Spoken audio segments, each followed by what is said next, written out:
Hello students, I am Varsha Dias from Adarsh Education Society, your science teacher for this academic year 2020-21. I hope you all are doing well in this lockdown. So today we are going to start with first lesson, that is natural resources, air, water and land. Now what do I mean by natural resources? In simple words, the things which we use in our day-to-day life and get from nature are called as natural resources. For example, air, water, wood, land, natural gas, oil, etc. So today we are going to learn more about air, water and land. Observe the picture alongside and answer the questions. Where do we see the birds? Where is the cow grazing? Locate the trees and the road. Where does the river come from? How does it flow? Where is the aeroplane? Where are the fish seen? On what is the sailboat floating? Now you can see birds are flying in the sky, cow is grazing on the land, trees and roads are located on the land, river flows through the mountains, aeroplane flies in the sky, fish swim in the water, and sailboat is floating on the river. That means all things on the earth are associated with natural resources, that is air, water and land. The textual definition of natural resources is air, water and land are the factors important for sustaining the living world on the earth and fulfilling their basic needs. They are called natural resources. Air, water and land are called the Earth's atmosphere, hydrosphere and lithosphere respectively. Moreover, different living things occupy these three spheres of the earth. These living things and the part of the lithosphere, hydrosphere and atmosphere which they occupy, here they means living things, are together called biosphere. These spheres have formed on the earth naturally. The atmosphere is the layer of the air that surrounds the earth. The surface of the earth consists of water and land, that is hydrosphere and lithosphere. Of these, the hydrosphere occupies a much larger part than the lithosphere.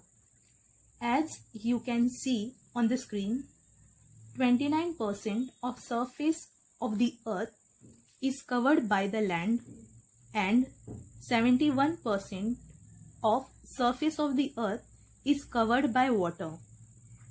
We also look upon these natural components in solid, liquid and gaseous form as a resources.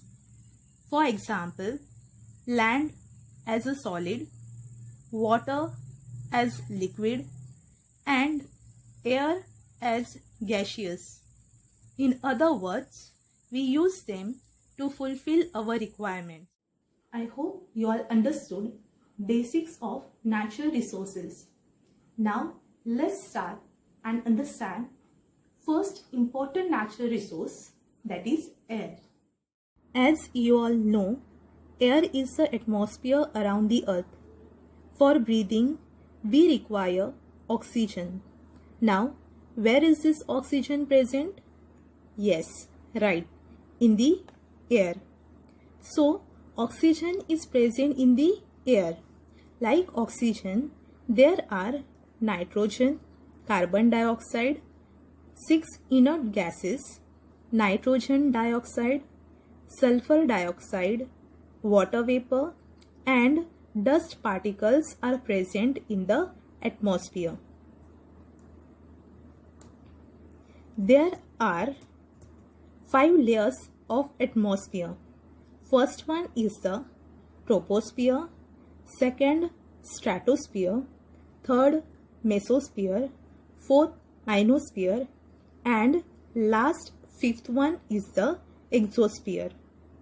Troposphere is present in lowest region of the atmosphere, extending from the Earth's surface to a height of about 0 to 10 km. Most of the birds flies in this layer. The troposphere contains about 80% of the total mass of gases in the air. The stratosphere is the second major layer of the Earth's atmosphere, just above the troposphere and below the mesosphere. It extends from the Earth's surface to a height of about 10 km to 30 km. The stratosphere contains 19% of the total mass of gases in the air. Next layer is mesosphere, which is present above the stratosphere. It extends from the Earth's surface to a height of about 30 km to 50 km. Second last layer, that is ionosphere, is not a distinct means different layer like other layers. It is a layer that include the parts of the mesosphere and exosphere. In the mesosphere and ionosphere, the proportion of the mass of gases goes on decreasing. Exosphere is the last layer, which extends from the Earth's surface to a height of about 400 km and above. Gases are not found in the exosphere and beyond.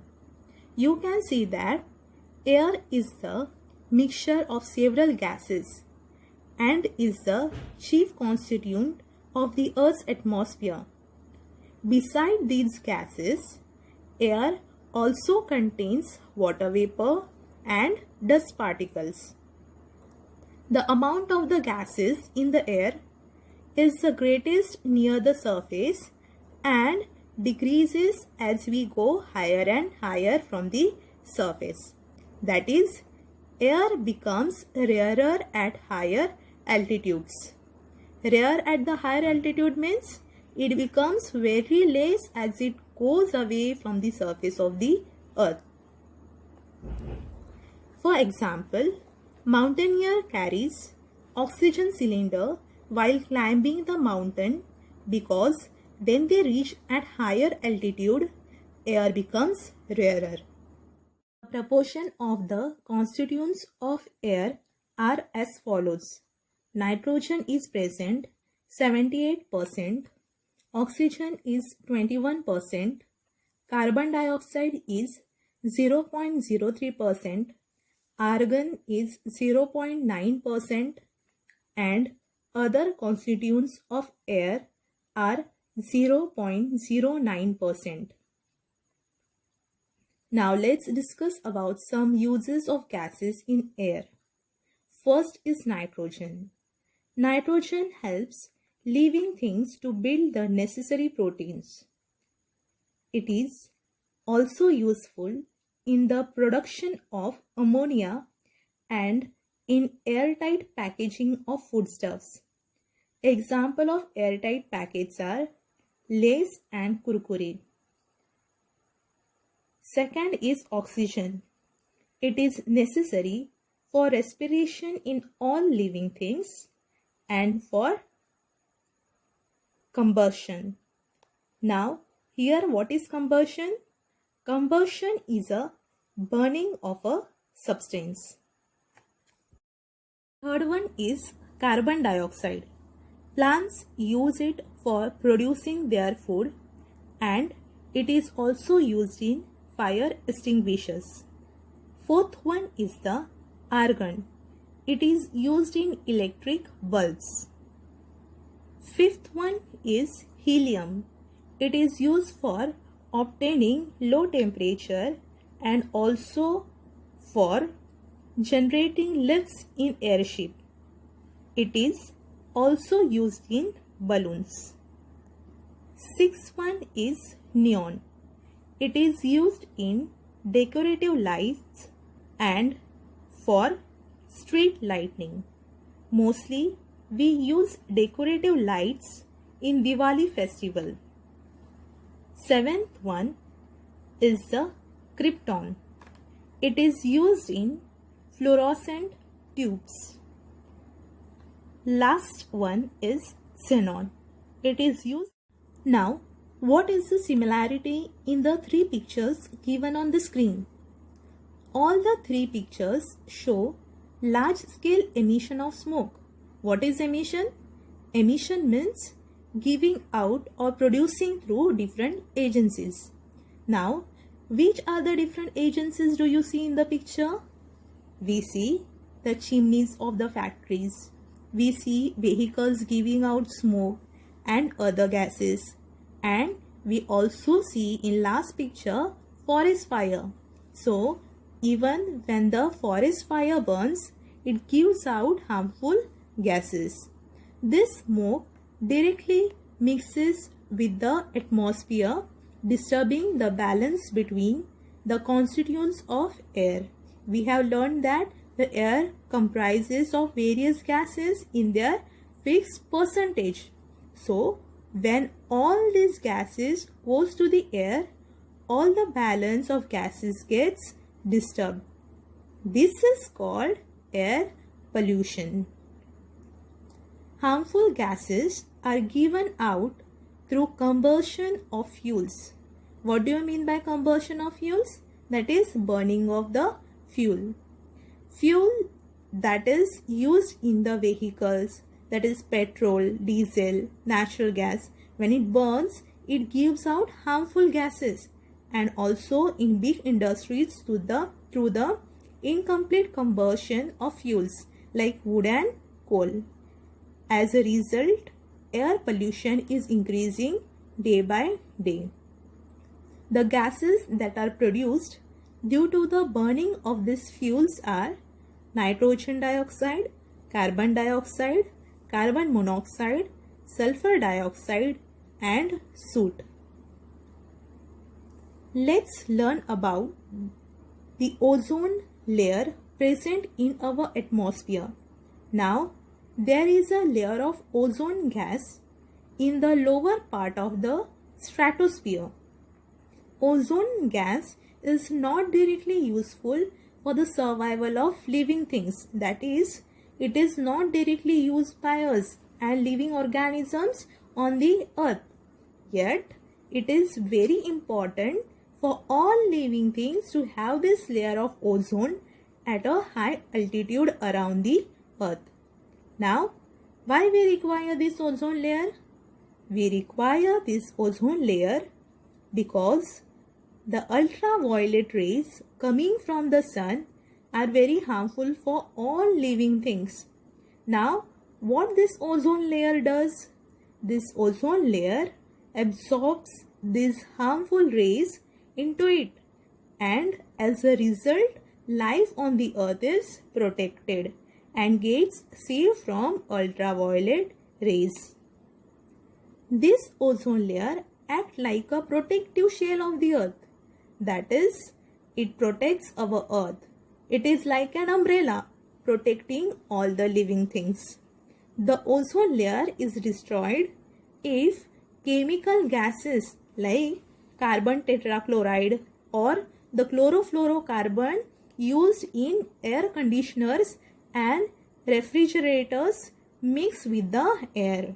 To get the importance of ozone layer, 16th of September is celebrated as Ozone Protection Day all over the world to make everyone aware of the importance of ozone.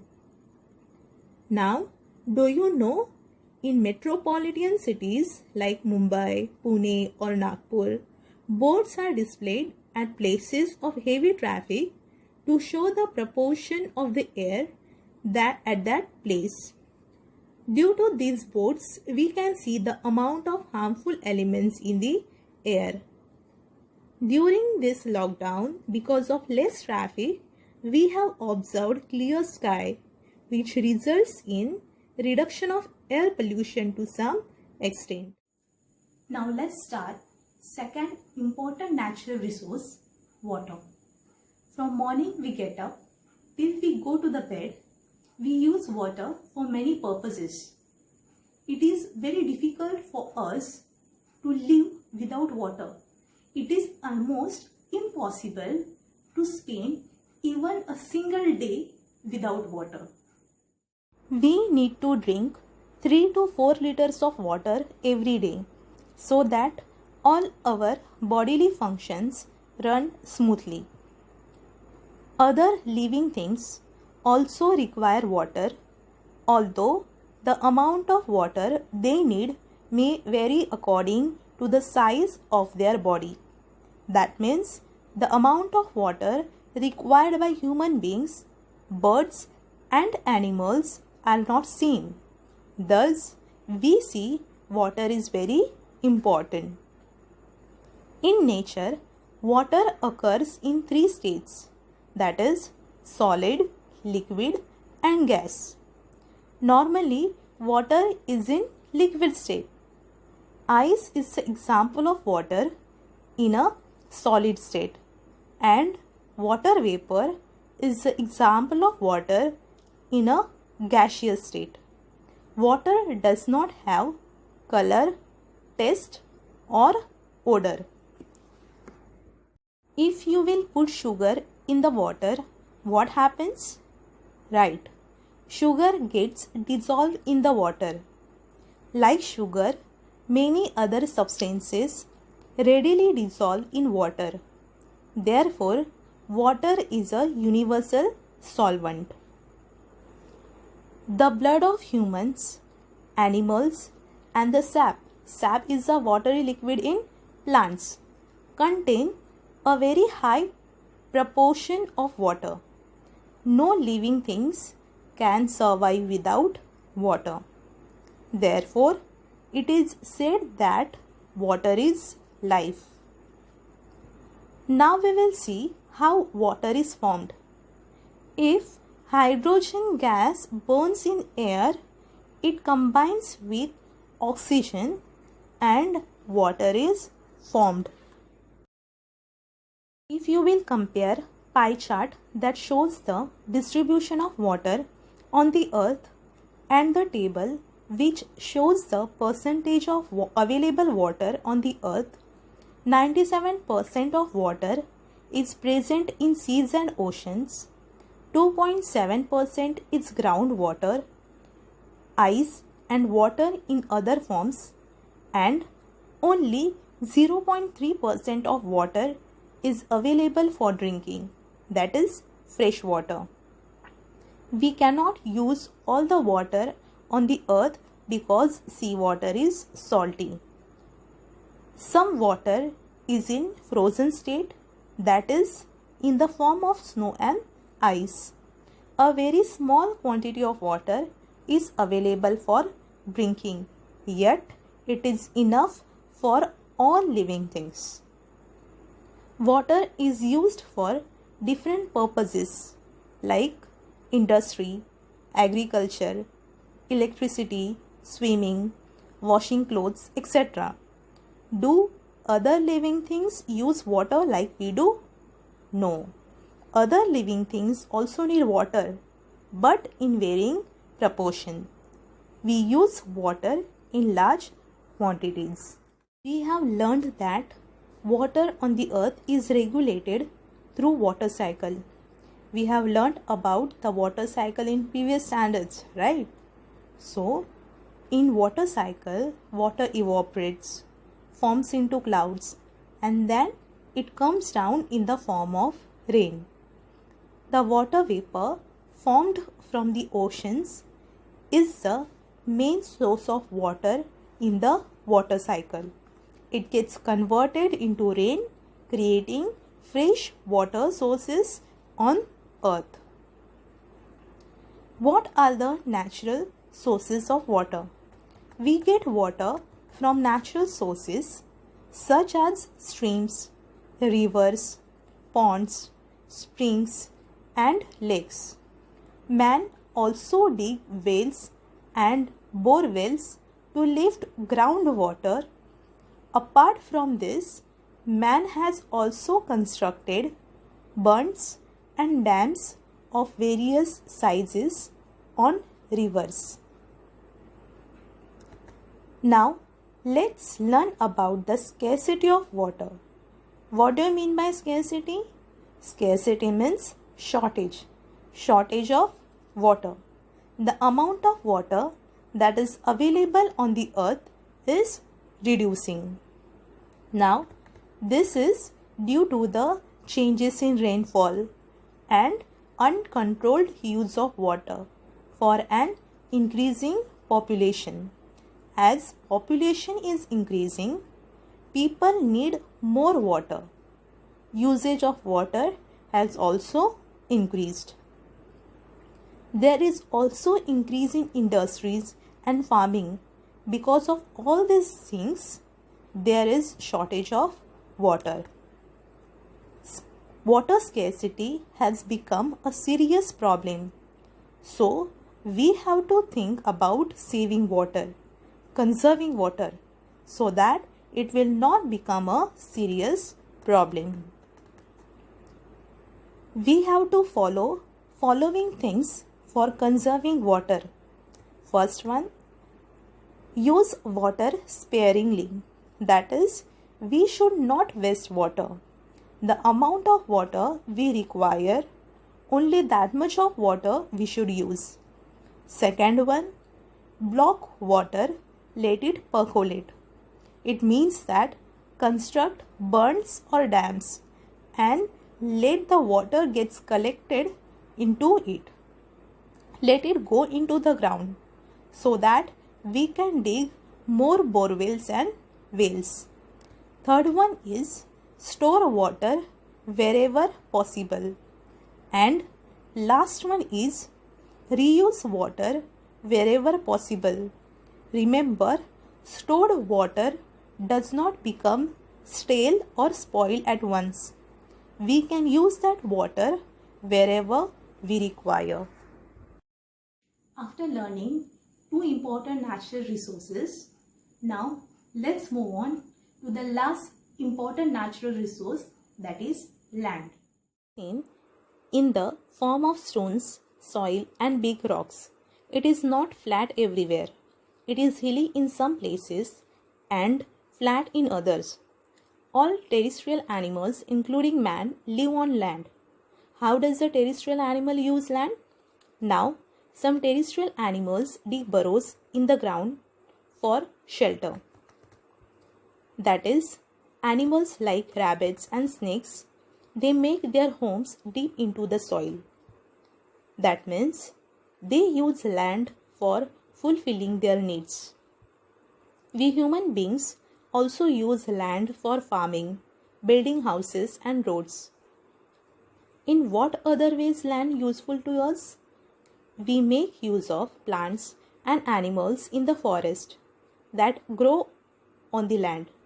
The minerals, crude oil and natural gas obtained from the earth, that is land, are very important for us. From all these things, we can tell that land is an important natural. Now, let's see what is land made up of. To understand this, let's see one activity.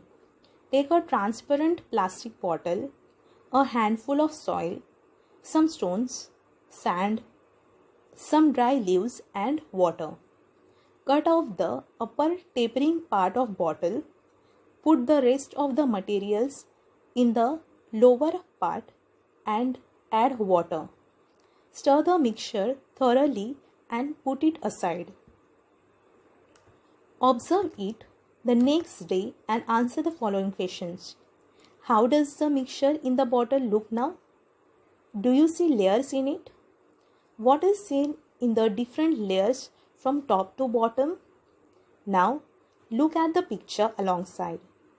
If you notice carefully, layers of the various materials like soil, stones, that we had put are formed.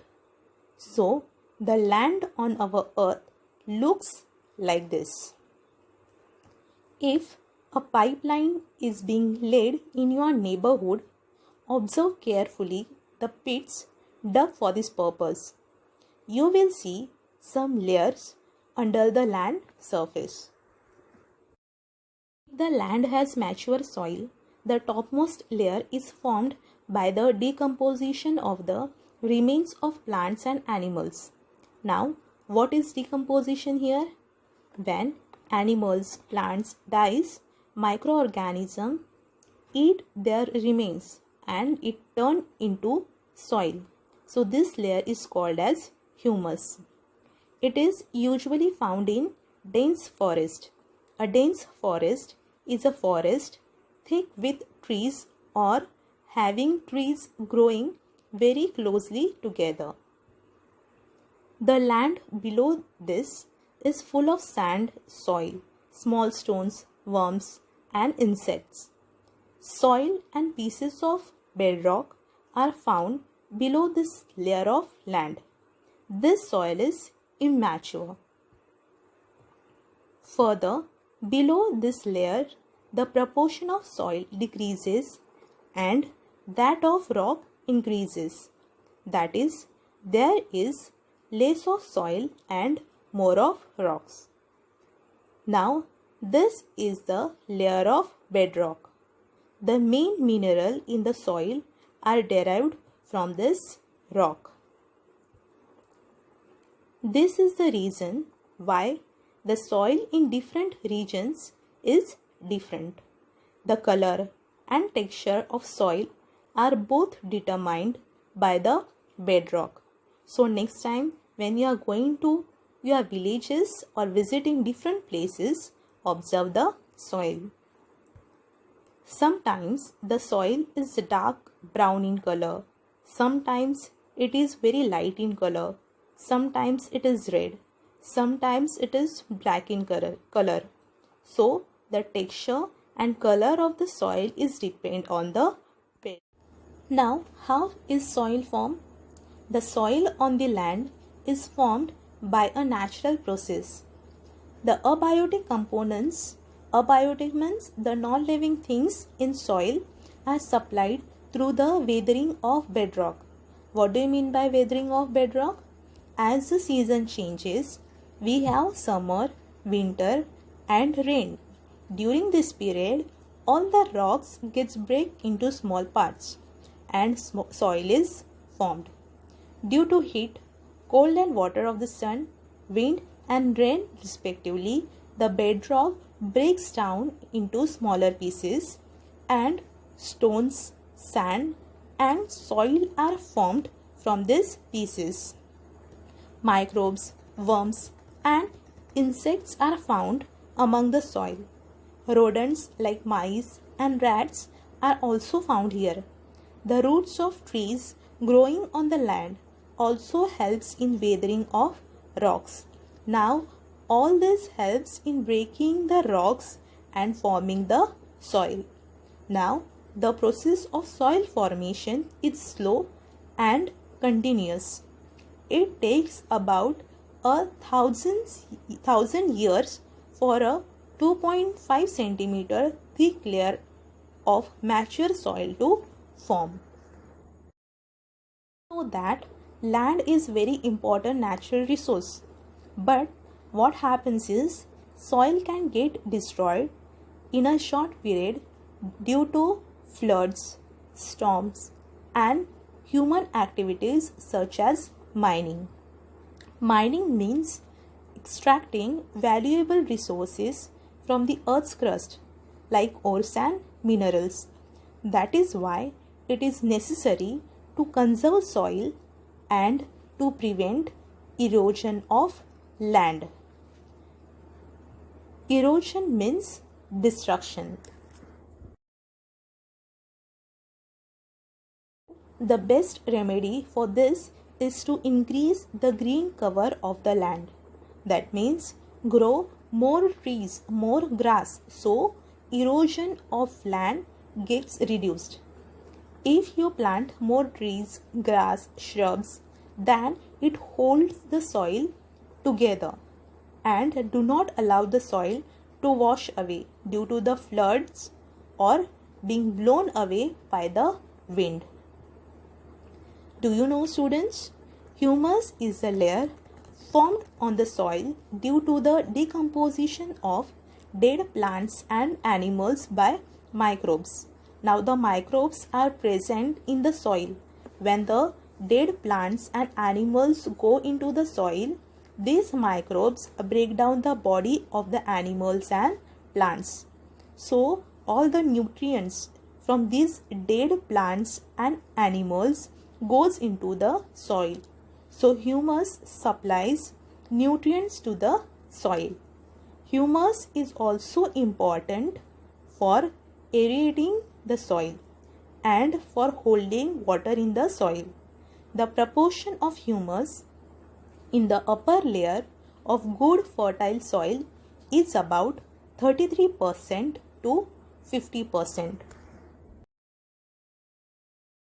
Let's learn how crude oil, that is petrol, diesel and natural gas, was formed. Forests on the land got buried underground due to the great upheavals. Upheavals means lot of changes that took place on the earth many ages ago. For example, volcanic eruption, floods, earthquake, etc. After that, the process of formation of fossil fuels from the remains of living things took place underground. It means all the living things that were buried, that is the animals, plants, started decomposing, and thus the fossil fuels are formed. We get fuels like petrol, diesel, kerosene, paraffin and other useful materials like tar and wax from the fossil fuels called crude oil. Now we will see land, water and air available on the earth. Living things use land, water and air available on the earth, and so does man. However, the portion of these resources that are actually put to use are very small as compared to the whole earth. Now look at the table. The table shows that land is 29%, potable water, that is fresh water, is 0.3% and oxygen is 21%. Even in these small proportions, the resources that shows in the above table are sufficient for all living things. It is very necessary for man to control his greed. We should use these resources for our needs, not for our greed. In other words, we must use these resources judiciously, means sparingly, with the awareness that they are meant for all other living things and not just for mankind. Institutes at work. Indian Meteorological Department, that is IMD, was established in 1875 for studying the weather in the Indian subcontinent.